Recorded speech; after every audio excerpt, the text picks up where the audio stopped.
patuloy ang ginagawang investigasyon ng Quezon City Police sa totoong dahilan ng pagkamatay ni Ronaldo Valdez sa loob mismo ng bahay nito.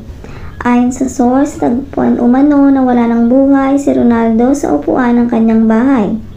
Hinala pa ng Quezon City Police na nilooban umano ang bahay nito dahil lahat umano ng alahas at pera nito ay dala ng mga suspect.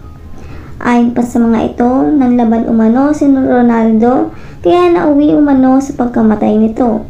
Samantala, patuloy ang investigasyon sa kung sino nga ba ang mga suspect sa nangyari kay Ronaldo upang mapagbayaran ng mga ito sa batas ang kanilang kasalanan.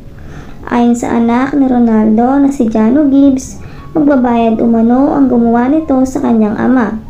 Wala umanong kalaban-laban ng kanyang ama sa masasamang loob na gumawa nito sa kanyang ama. Sana umano ay makonsensya ang mga taong gumawa nito. Wala umanong kapatawaran ang ginawa nila sa kanyang ama.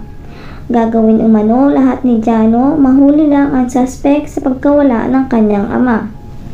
Ayon sa Quezon City Police, gagawin umano nila lahat upang mahuli ang may sala. Hindi umano sila titigil hanggat hindi nila ito nahuhuli. Marami naman sa mga kasamahan ni Ronaldo Valdez ang awang-awa sa sinapit nito. Hindi umano deserve ni Lolo Sir ang ginawa ng mga ito. Tinanggalan umano nila ng karapatang mabuhay pa si Ronaldo. Si Lord na umano ang bahalang maningil sa mga taong gumawa nito. Maging si Catherine Bernardo at Daniel Padilla na nakasama niya sa movie na Too Good to be True ay humingi din ng hustisya sa pagkamatay nito.